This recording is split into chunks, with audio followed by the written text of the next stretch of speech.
I think Kentucky covers. Yeah. Okay. All right. So Carr's got to come back a little bit more healthy. I've said this all along. Kentucky's a different team when Carr and Williams are not out there. They just can't handle the physicality that is the SEC without Carr and Williams out there. They don't have. I mean, Garrison played pretty decent the other night. I'm not going to say that he didn't. He had one of his better games against Alabama, I thought. But having said that, I still don't think he can handle the physicality quite as well as Carr and Williams can. And I think they're going to be key. I think they're going to be key not only in this game, but down the stretch of the season. You know, Kentucky has the guard play. They have Butler, they have Owe, they have Jackson Robinson, they have Kobe Bria. I mean, they have the guard play and the shooting and all that. That is not what is going to be a determining factor to me if they're going to be a good team or not. Because one or two of those, even if one or two is off, one or two of those is going to be playing pretty well, probably, of those guards that I just mentioned. It's going to be the physicality down low. I feel like the physicality is what's going to derail them if down the stretch, and especially I do too. That's what I'm saying. I think the physicality down low is what is going to hold this team back from reaching its full potential. And I said something different a couple of weeks ago. If you're on the show, I was talking about Jackson Robinson. They needed him to step up to reach their full potential, and they do. I think it's a combo of those two things because Butler and Owe have been playing pretty consistent, I think. And Kobe Bria is doing his thing. He's not every night, but he's consistent enough. He's pretty much doing his thing, what he was supposed to do when he got here. It's Jackson Robinson and the physicality that's going to maximize or become a problem for this team down the road. Having said that, I am going to take Kentucky here. I feel like this is a game that is sandwiched in between the Alabama game that they lost at home and on the road at Tennessee. This is a game that they have to get. They just have to. All right, John, going to go to the ACC. The ACC really doesn't have too many great teams, but Wake Forest is 15-4. And Wake Forest has been known to kind of be a Duke killer. Especially at home. From Duke at home. Duke comes to town and is a 9.5-point favorite. Oh, Duke's 8-0 so far. They dominate the glass. Now they're ranked, I think, second in the conference in rebounding. Wake Forest is 15th. Wake is a really good defensive team, but if you've watched Duke all year, they probably have the best scoring defense in the ACC. You just have time getting shots off. Duke's won 12 straight. But Wake Forest, I think, has won 5 or 6 straight. I just think Duke's too athletic up top, Brad. And I think their offense is just too good right now. I will say that Wake has been known to win some of these games against Duke at home. They've in the past you've seen it where Duke comes in the better team and Wake just makes plays and they do their thing. But I just think this Duke team's a little bit better than those Duke teams that they brought in the last couple of years. I think Duke you're right. I mean, this Wake has been one of those teams in the ACC that seems to notch some wins every once in a while against the Dukies, to be quite honest with you. Yeah, Duke. especially when they come in on the road. I'll be honest with you. I think Duke is probably playing for overall number 1 seed at this point. They're playing for seeding in the conference right now. I think they're probably going to end up getting a 1 seed when it's all said and done. Jerry, oh me, stop it. Oh, so Duke has been playing well, guys. I mean, really, really good, to be quite honest. Cooper Flagg's playing, I think he's playing on a level that's really hard to match, to be honest. He's playing really, really stout, way beyond. He's 18 years old. The game has changed over the last 5, 6, 7 years. It used to be a younger game. It used to be 18, 19, 20-year-olds was kind of controlling college basketball. The game now is 23, 24-year-old men that are controlling college basketball. And it's not as easy for an 18-year-old kid to come in and dominate. And Cooper Flagg is holding his own. So you have to tip your cap to that. Even though I am a Kentucky fan, you at least have to tip your cap to that. And as much as I want to think that Wake Forest could pull this off, and like I said, they are 15-4. They've won 5 or 6 games in a row. They're doing pretty good in the ACC, and this is at their home floor, and they have been known to pull an upset or two against Duke. But I am going to take Duke here to win. But you know what, John?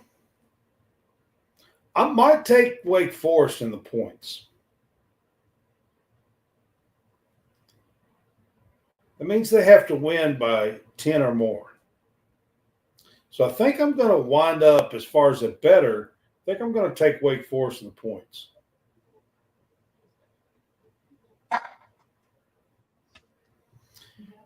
All right, Ole Miss, coming off of a very, very tough home loss against A&M the other day, is going to Missouri. Missouri's a 2.5-point favorite here. Are you surprised that they're the favorite or no?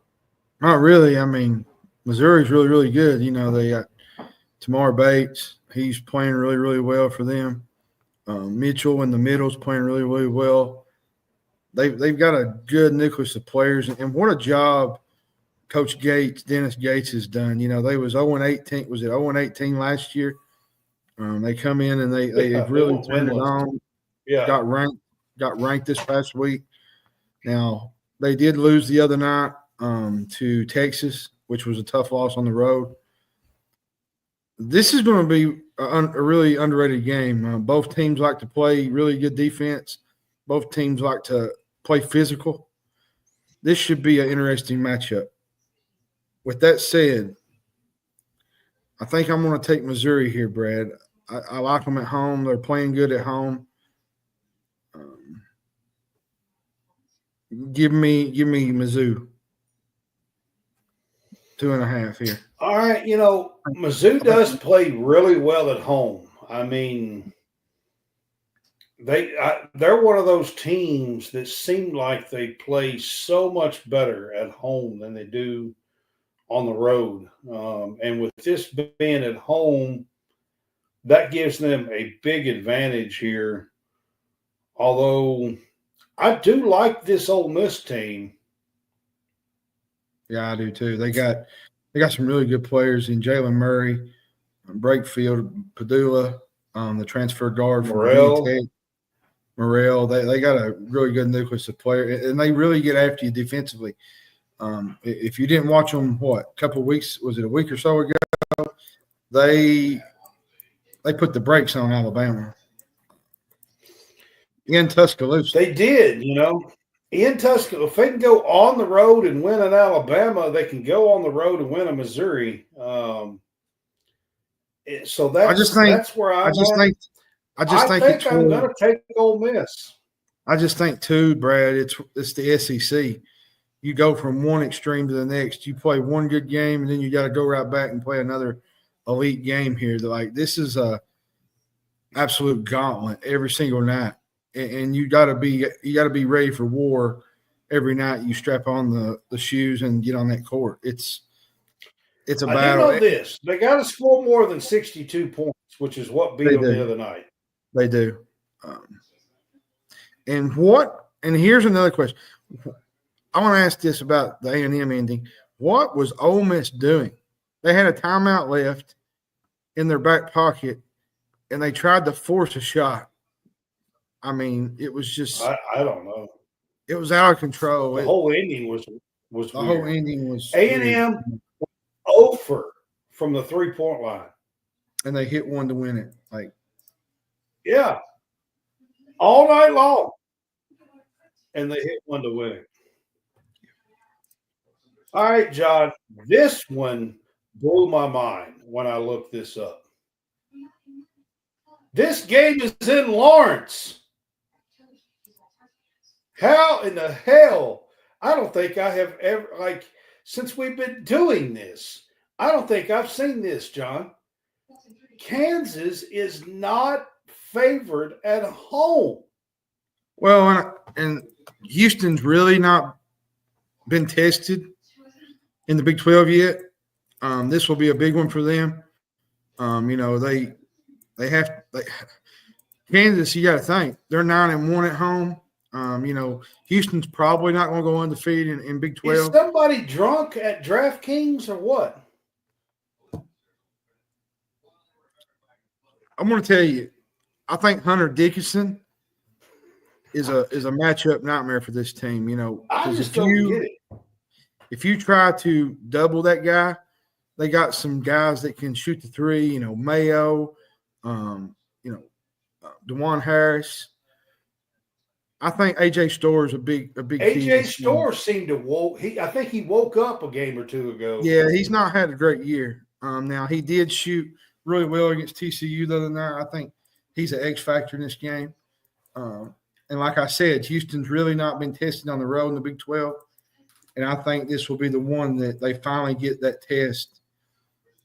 For me, I think it's going to come down to Houston and Iowa State when it all boils down to the Big 12.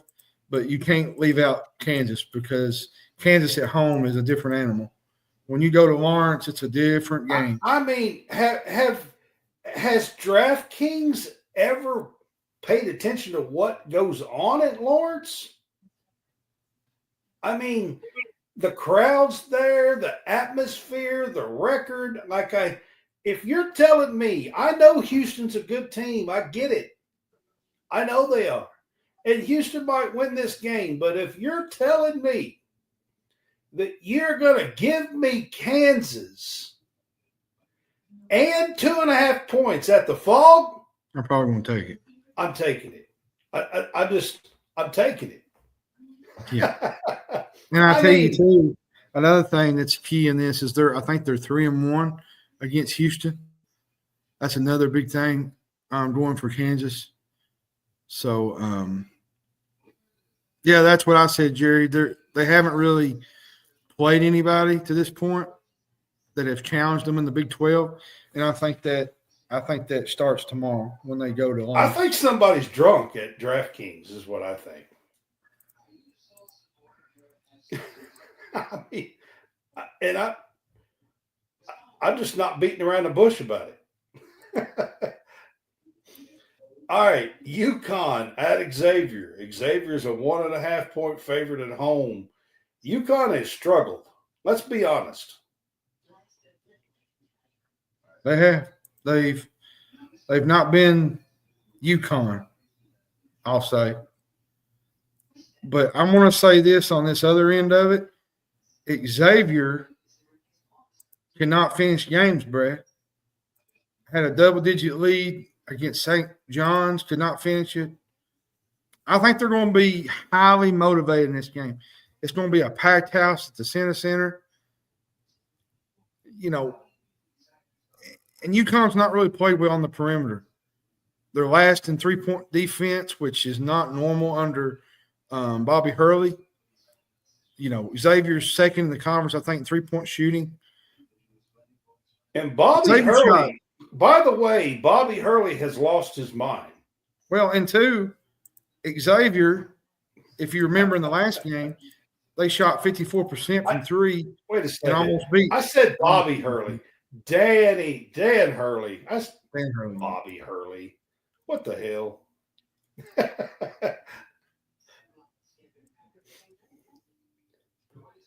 Jerry Carter got me thinking way back. I like Xavier's name, Brad. They almost beat UConn the first time. They shot 54% from the three. They're a really good three-point shooting team. Now the Huskies are 9-2 at home. That's usually not normal. They're usually undefeated by now.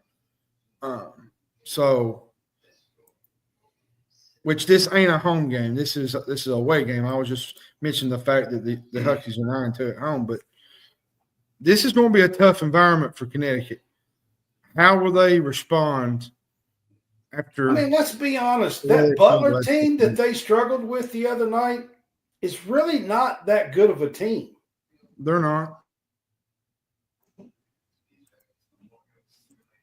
I think when it's all said and done, Brad, when you look at the Big East, it's going to be between Rick Pitino and Marquette when it's all said and done. I mean, I'm telling y'all, that Butler team that they struggled with that Hurley's losing his mind about and saying all this stuff to the ref and all the stuff that goes on with this UConn team, that Butler team is really not that great of a team.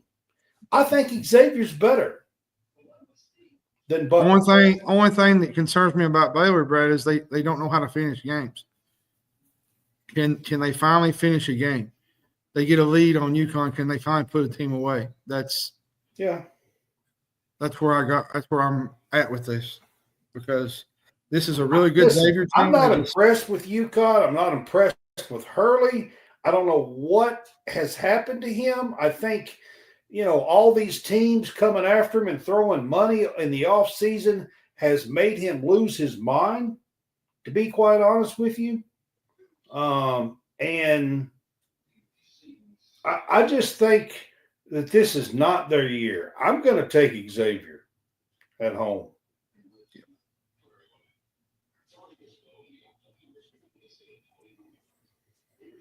All right, John, this is the big game tomorrow night outside of the Houston, Kansas game. But Tennessee travels to Auburn.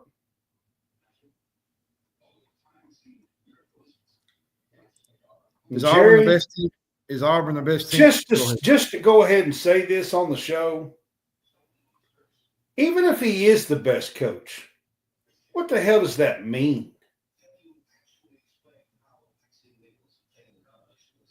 He's a referee just because he's the best coach. So even if he is, the guy can't do his job. What does that mean? I mean, it's just stupid. But anyway, go ahead.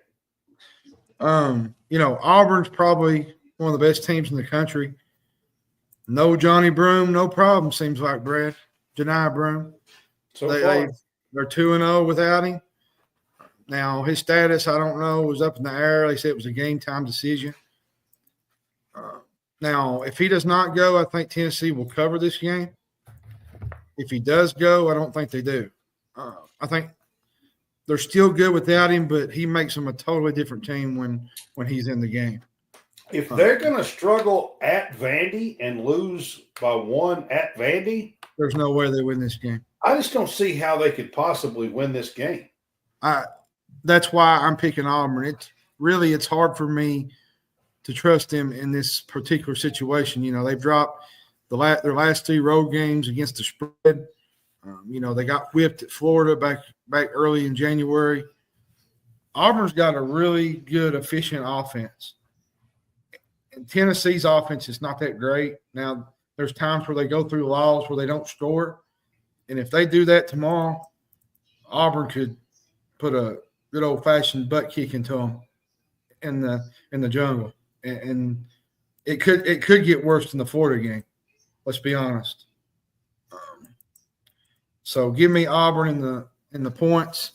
I think Auburn wins this game. Yeah. I think Auburn's the best team in the league by far. Them and Alabama. All right, guys. We got a couple of Josh. No. I'm sorry. No. No. Just can't. Now, being here with College SportsCast, at times I have picked Tennessee. I'm not going to say that I haven't. I have. But I'm not going to sit here and tell you guys that, I don't want to say this, but I hope no, that you won't hear me say that. No, I'm just telling y'all. I think Auburn's the best team in the country right now. I think they've been the best team in the country. I think losing Janai Broome and still doing what they're doing is proving they're the best team in the country. And I have seen some things from Tennessee that makes me think this Tennessee team is not quite what people thought they were a few weeks ago. They get smoked by Florida. And then they have the issue the other night where, Chaz Lanier has a play run to him. He decides he doesn't want the play. He doesn't want to shoot it. The play runs perfectly fine. Chaz Lanier's wide open, and he just says, nah, I'm not going to do it. And he gets taken out of the game. Then they go to Vandy and lose at Vandy. I don't know. I don't see them being able to go to Auburn and get the win. I'm going to take the Auburn Tigers here in this game. I don't like this spot for Tennessee because of their recent road woes. Because, Brad, you get behind in the jungle, you got the fans against you. Then after this, we go to Knoxville, right? Yeah. So no time off in the SEC this year for anybody. Absolutely not. All right, guys, we are going to switch things up and go to women's basketball. But before we do, I am going to let Howie Fresh talk a little bit about his Real Fresh channel. You need new entertainment. You need full-length content. You need the Real Fresh channel. Hey, I'm Howie Fresh from the Real Fresh channel. Subscribe today on YouTube. We have new content. We are a network of podcasters putting out new stuff every single day. Whether you need sports, pro or college, whether you need comedies, whether you need pop culture, whether you need wrestling. We've got so much content on there. Gaming. Check it out. Live, not live. We've got it all. The Real Fresh channel. Subscribe today.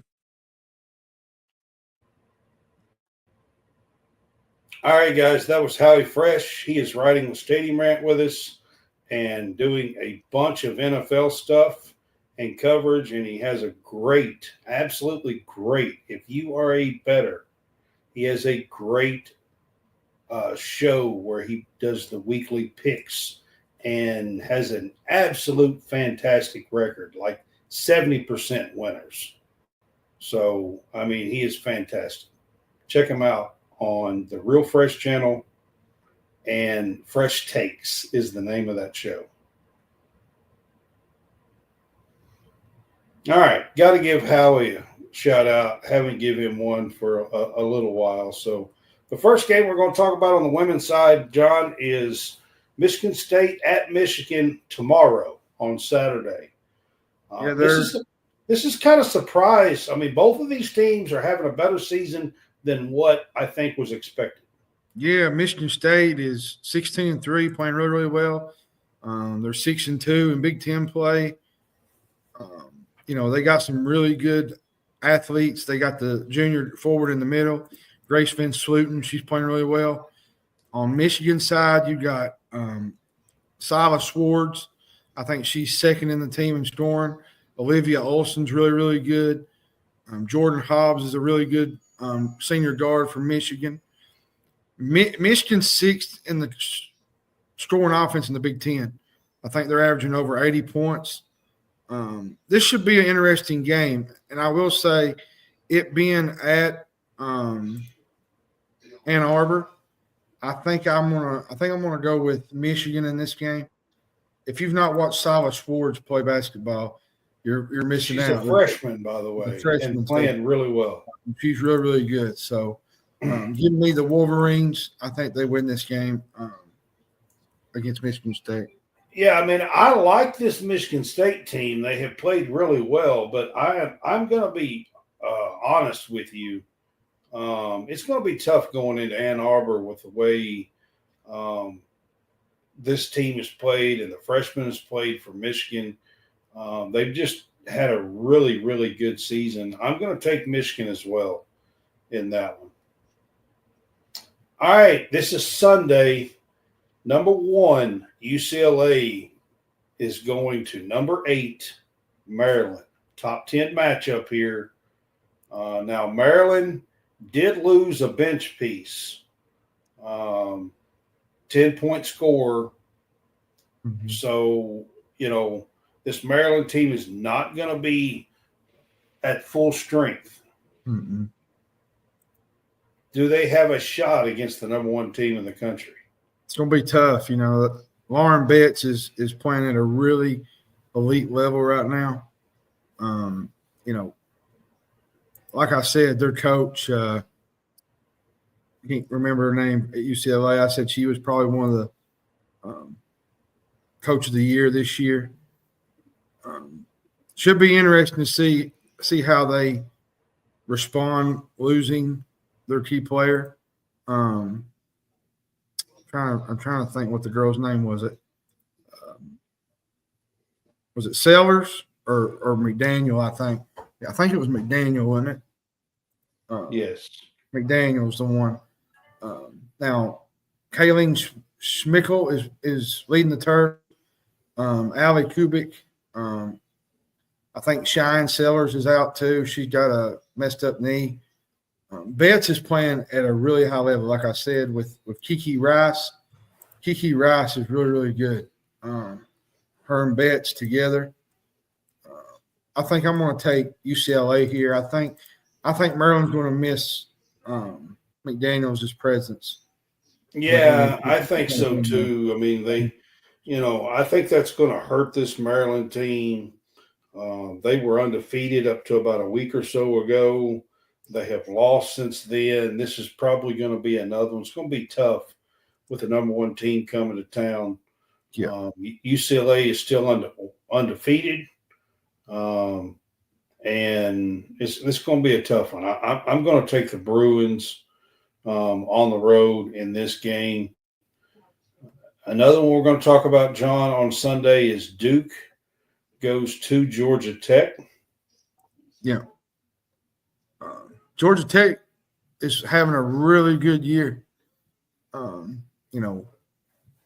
Kara Dunn's playing really well for them. Tony Morgan, having a great season so far.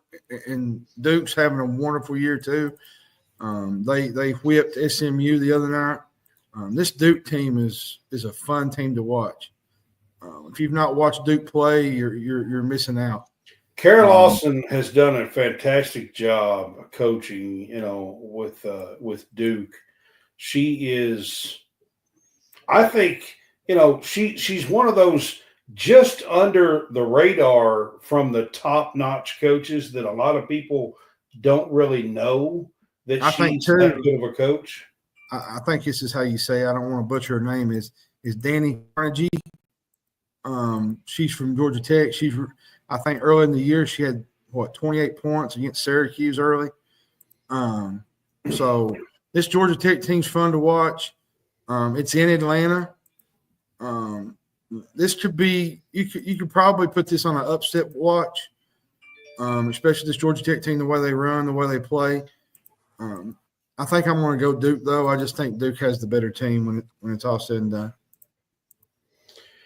I mean, I agree with you. I think Duke does have a better team, but playing at Georgia Tech, I mean, they beat UNC earlier in the season. This Georgia Tech team has been playing well.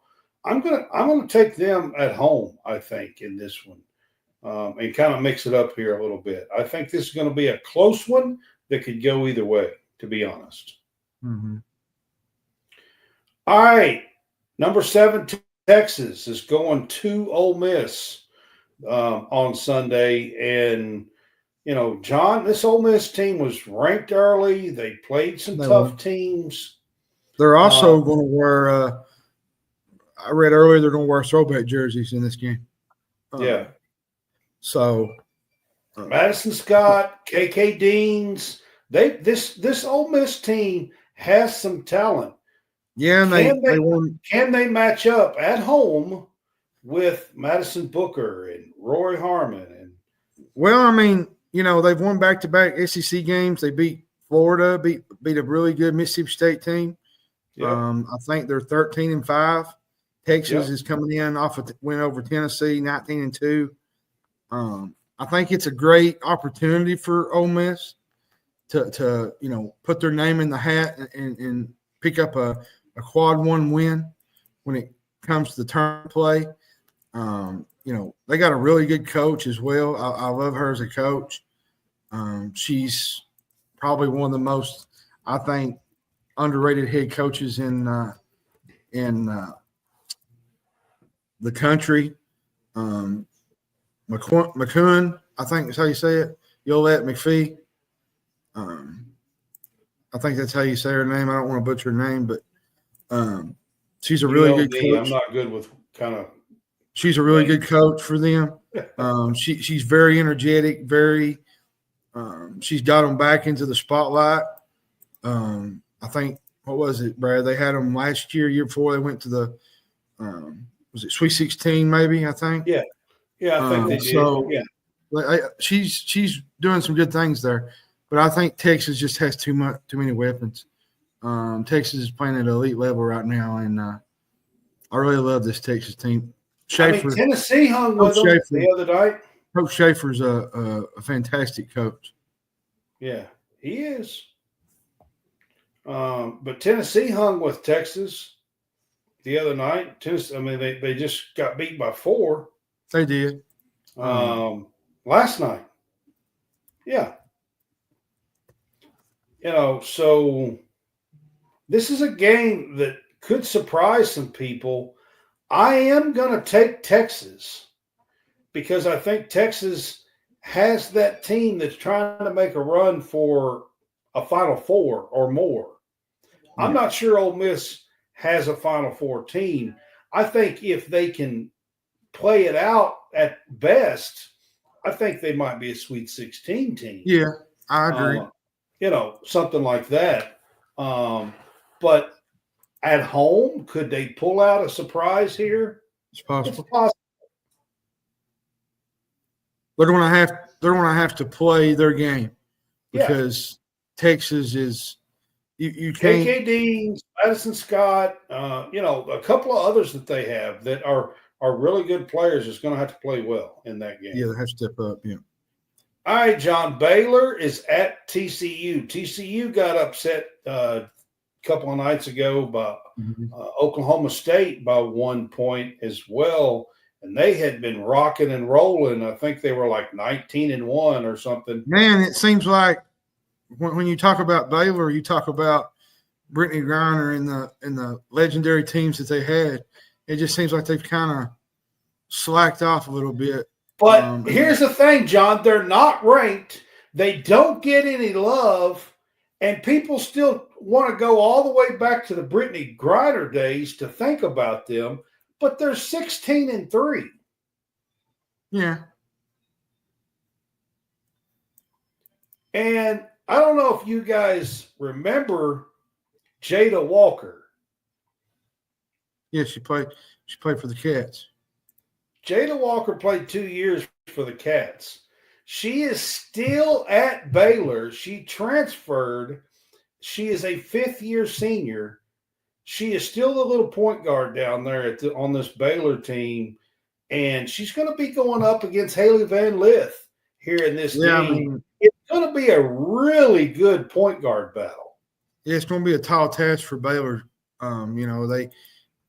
It's not all about her either. Haley Van Lith. They got Sedona Prince. She's playing really, really good for them. 6'7", by the way. She's a really good player. Yeah.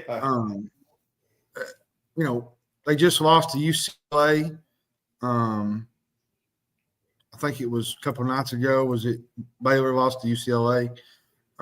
Which you got to remember, UCLA is number one in the country. They're probably going to be right in the mix of the Final Four. So it's not really a bad loss. But if you can win a game like this against TCU, it's probably going to keep Baylor in the top 25.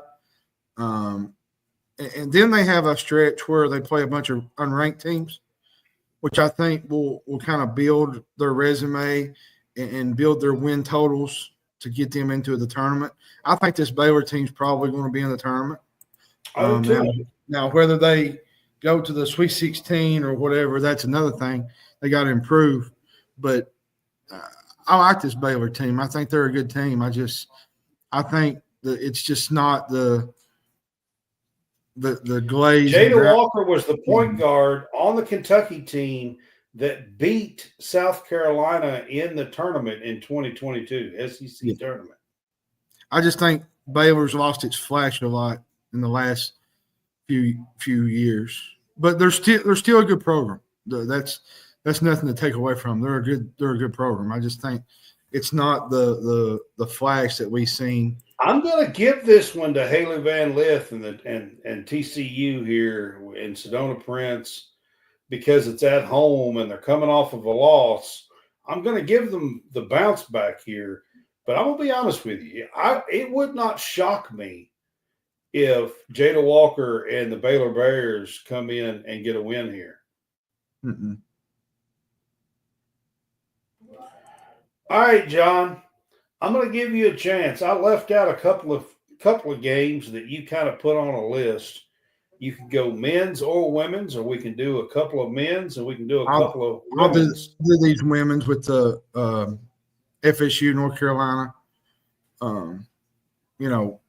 I like this North Carolina team. I think they're really, really good.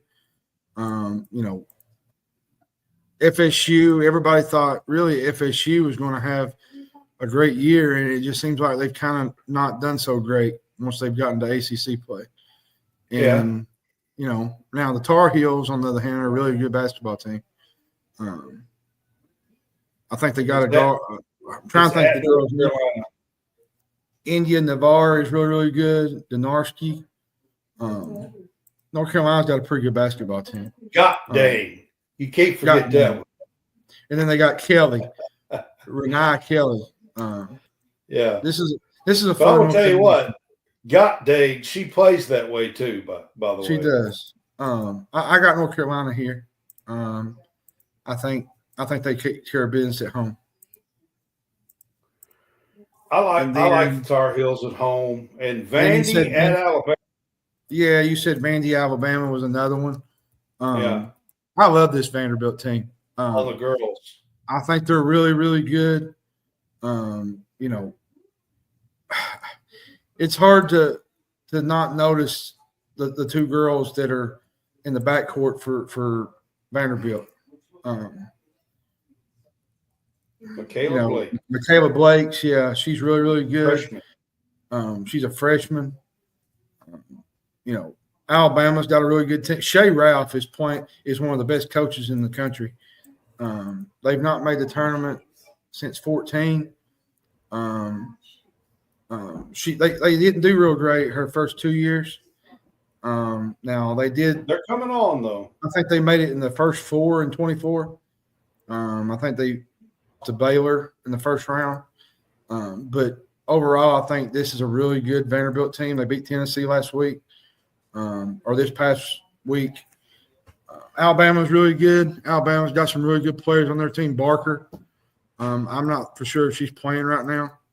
I think She's been out. I don't know if she's coming back or not. When? Yeah. She had a hamstring problem, I think. Yeah, she did. But I think I'm going to take Bama in this game. I like them at home. All right. So one more bonus. I'm going to go back to the men's game. Oklahoma is at Arkansas tomorrow. Yeah, Arkansas needs this game. Do you think Arkansas can get a second win in a row here? They need it. I think they need it. I mean, I think they played better this past week against Georgia. I thought they played physical. I thought, even without Boogie Flan, they did some really good things. I thought Carter Knox played really, really well. Wednesday night, I thought he done a really good job off the bench. Actually, no, he started. He started the game. But they're going to need this game, and I say that because they're going to hit a tough stretch here. And Oklahoma is kind of probably fighting for their life too because they need some wins to kind of get back in that upper echelon of the SEC. I feel like if Arkansas loses this game, they got a whole week to marinate before John Calipari goes to Lexington. Yeah, that's true. And I think they need to win this game, honestly, because there's a stretch there within Fayetteville. I mean, they really do need this game. I just thought I'm not going to make a pick here. Oh no, I'm just saying, the thing about this game, they got to win this game, and I say that because you sit all week with that loss on your mind in Kentucky next weekend, and the whole Calipari thing. It's going to make for some interesting combos on the timeline. All I'll say about it. That's true. So. All right, the last one, bonus-wise, Michigan State goes to Rutgers tomorrow. I could see Michigan State. Tom Izzo, I think, should be on people's short list for Coach of the Year so far. I think he's done really well. Jason Richardson is playing really, really well. Jason Richardson's used to play for Michigan State. On the other hand, has a ton of talent. Ace Bailey has not played well. Dylan Harper, they haven't played great. Their preseason rankings not matching up to what they are now. Fears is playing really, really well for Michigan State, and if many don't know, his brother plays for Oklahoma. Yeah, Jeremiah Fears. And they got Cohen Carr. He's playing at an elite level. This is a fun Michigan State team, and I would not be shocked, Brad. I'll just say it because if you've never played at Rutgers, they call it the rack. A lot of teams don't come out of that place with wins. It's a tough place to play. There's been a lot of teams over the last few years lost in that arena. So I wouldn't be shocked if Michigan State dropped this game right here. But I think I'm going to take Michigan State. I think they're playing at an elite level. I think they win the Big Ten. And what has happened to Illinois? We don't need to go on a big ramble here. But they're so up and down. They're just so up and down. I thought they was going to be really good, and then they got whipped last night by Maryland. Just some funky times in Champaign. Yeah, they're just so up and down. But Michigan State has been playing really well. I hope to see them continue that tomorrow for East Lansing, for Michigan State, and for Tom Izzo. From me, I mean, it's really good to see Michigan State back playing pretty good and holding their own. I'd love to see them win the Big Ten this year, to be honest. I would too. All right, final buzzer. Going to kind of wrap this up with a thought here. I saw while we have been on this show, Jerry Jones hired Brian Schottenheimer. Please tell me he did not. He did. ESPN I'm pretty sure it's official now. I'm pretty sure. But that's not exactly what I want to talk about. I want to talk about greats who hung on too long and ruined their legacy. Jerry Jones Is one 30 years ago was one of the best owners in football and was winning 3 out of 4 titles with one of the best teams ever assembled, and is just he's followed in the footsteps of somebody like Al Davis, who was winning championships and going to Super Bowls in the 70s and 80s and hung on way too long, and everybody remembers him as a loser. And then I'll even throw another name in there, John. Calipari's kind of hung on too long, been struggling. What's your thoughts on greats not knowing when it's time to step away? The thing about Jerry Jones, let me just say about Jerry Jones, it's been a misstep. You know, they had the 1-15 disaster in '89. I think he was the first year as an owner. They went through the draft and they got Emmitt Smith, Troy Aikman. Then they hired Jimmy Johnson, which I thought was stupid to let him go. You know, it's built, this whole roster and whole culture was built under Jimmy Johnson. He had 2 of those Super Bowls. You know, then they moved on to Barry Switzer. Would have had more if Jerry Jones didn't kick him to the curb. Some coaching hires he's made that are really good and some not. You know, he had Chan Gailey in '99. That was a disaster. Dave Campo was a disaster. That was probably the darkest era that I've ever been involved in as a Cowboys fan. Then you had Bill Parcells, which I thought Parcells was a good, you know, coach at the time. He was a good hire. I'm not going to sit and He tell was. you. I think Mike McCarthy was a good hire. They had Wade Phillips, which I think Wade Phillips is a better D coordinator than he is a coach. And then you had Jason Garrett, which I thought, you know, where they were promoted him from, he was the offensive coordinator. The thing about Jason Garrett is he hung on to Jason Garrett for way too long. Way too long. And then you had Mike McCarthy. But it's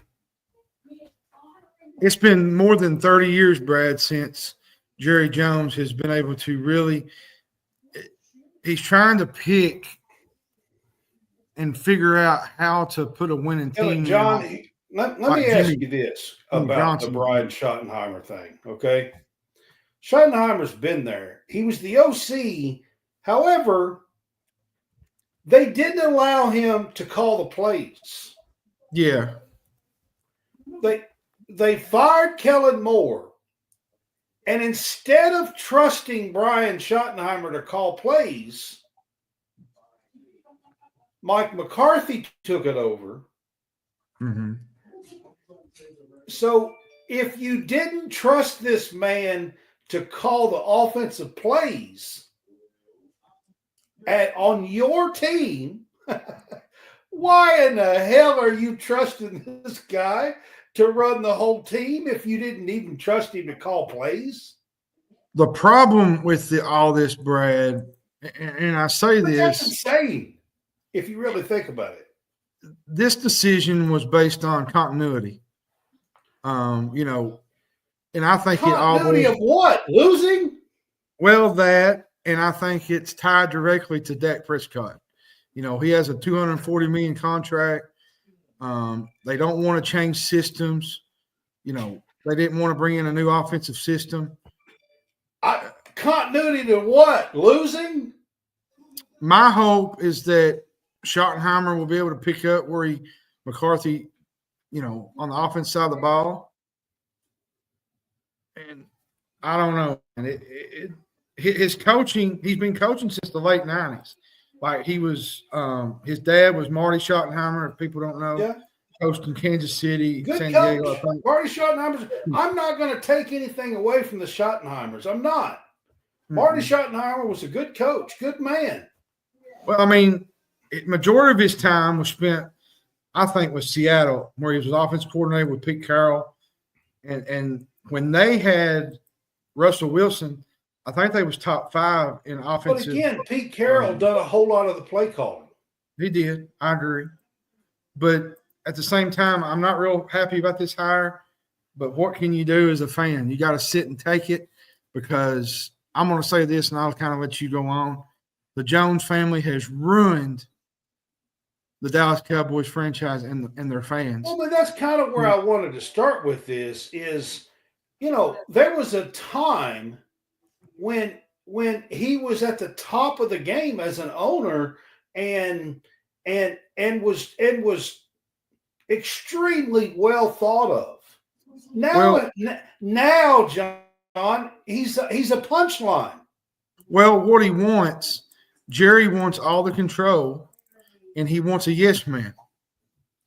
And so you're telling me he would rather be a joke and a punchline just to have a yes man? That's basically what it is. Yes. That doesn't make